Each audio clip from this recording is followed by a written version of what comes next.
Hello lords and ladies, welcome back to Cartoon Hangout, your place for all things cartoon. I'm sorry about the lateness of this review, but currently I'm facing a big family emergency, which I can't talk about much from now. I did mention a little bit about it in my recent update video, so please go check that out if you'd like to know more. But for now, you'll just have to deal with some late videos for about the next week or so. I'm not sure how long this thing is going to last, but I'm working hard. I'm trying to get these videos up. With that aside, let's talk about episode 3, the Krakken.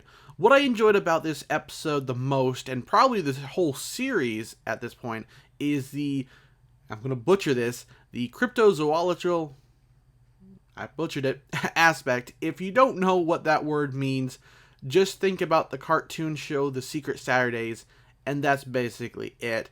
It's this focus on really weird, freaky monsters that most people don't think exist, sort of like Bigfoot, and that's what I thought of when I watched this episode, given that it concerns a lake monster the locals refer to as the Krakken.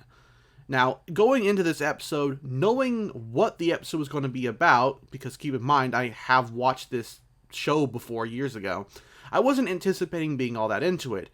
We've got a creature living beneath the surface of a lake, and I've seen that a lot in cartoons, especially Scooby-Doo. I know this seems contradictory to what I just said, but I do end up liking the episode by the end. And again, that really has to do with the tone this episode gave off. It was creepy, but not too creepy, with its mysterious creature, and the kooky fisherman, and even the friends of fish. It almost seemed like a Scooby-Doo episode, just with aliens. It all just jailed together in a way that was fun and humorous and action-packed. The monster itself was humongous and especially Cthulhu-esque. It probably was those tentacle-looking things around its mouth that gives me that impression.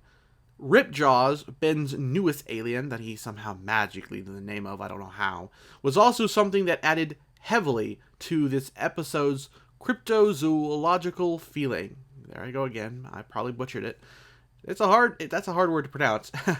The design was perfect for this episode, and the action moments involving the alien were really great.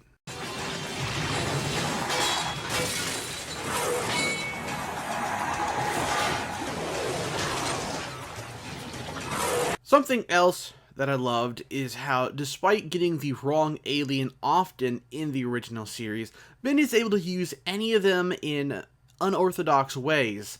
I'm sure any action cartoon worth its salt could play to a character's powers easily, but I enjoy watching Ben get the wrong aliens, but somehow manage to think up new ways to utilize their powers.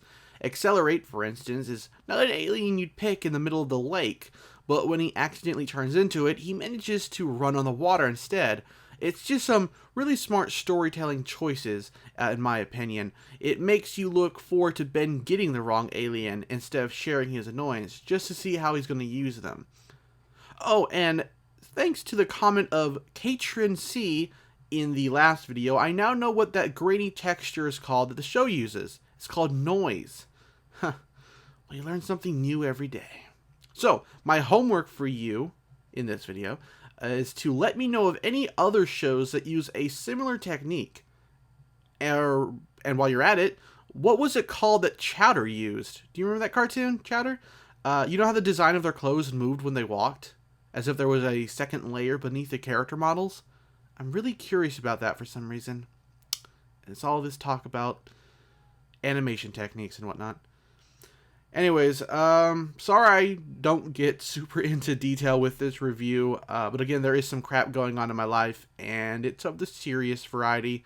I'm also working on this video at 3 a.m., and my thoughts aren't super collected, but basically all you need to know is that I did enjoy this episode. It had a great atmosphere about it. Ben's newest alien had some amazing moments in the sun, so to speak, and so on. It's a good episode, is what you should take away from all this.